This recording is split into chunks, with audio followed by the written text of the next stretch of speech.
I think when a lot of people talk about being converted, they think about one event that was life-changing for them. And that's not the way it was for me. If I think about conversion and the gospel of Jesus and being converted to the person of Jesus, it was people who called me to that. I can't think of one event, but I can think of a group of people.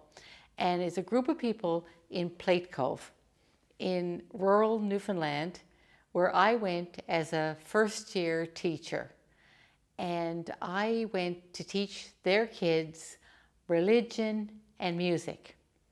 And I quickly discovered the very first day that I wasn't teaching a course, I was teaching people. And that night, I thought I had done a great job my first day. And I was sitting at my desk in this little rural school on the side of the ocean in Newfoundland, and the door of the school opened, and this very, very angry woman ran into my classroom and started yelling at me and telling me what an awful person I was because I had given too much homework to her kids. And so I stopped and talked to her and said, "What do you mean, too much homework? Who are you?" And she said, "My name is Gert. You're teaching my 4 boys and you're giving too much homework." I said, "It's the first day. I didn't give much." And she said, "But I can't read or write and I can't help them." The issue wasn't too much homework, it was any homework. And it was really a mother's love for her boys and that she couldn't help them. What I was asking her to do was beyond her capability. And I said, "Well, reading and writing, that's what I can do. I can help you learn to read and write." But she said, "You're teaching my boys, not me." I said, "There's no reason I can't teach you either." I said, "Let's start. I'll teach you to read and write." And the night that we set for that first lesson in how to read and write, she brought 7 of her friends. And so we quickly discovered there were more than 1, more than 7. And we opened a group of teachers with me. We opened an adult night school. And for the next 7 years, we taught adults how to read and write and then to get their high school equivalency. It was like watching freedom in action. And for me, they might say I taught them to read and write and I taught them enough to get their high school diploma, but that's not the real story. I met Jesus, the Jesus who wanted to be free from his chains, the Jesus who wept that night in Gethsemane because it was too much and let this pass from me, this cup.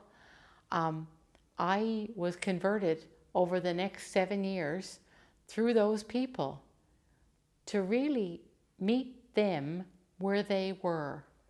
So for me, conversion and meeting Jesus Christ happened through a group of people who were themselves poor and uneducated and abandoned.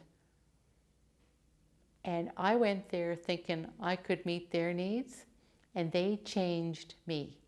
They changed me forever. And so when I think about the gospel, I think about the gospel that leads people to freedom. And sometimes freedom looks religious, and sometimes it looks like, how do you feed your children? How do I teach them to read and write? How do I help my boys to become better people?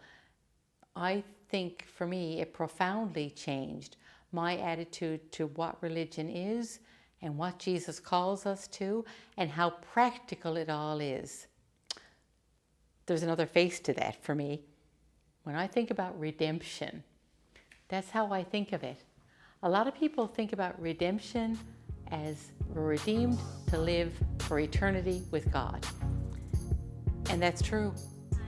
But redemption is in the here and now too.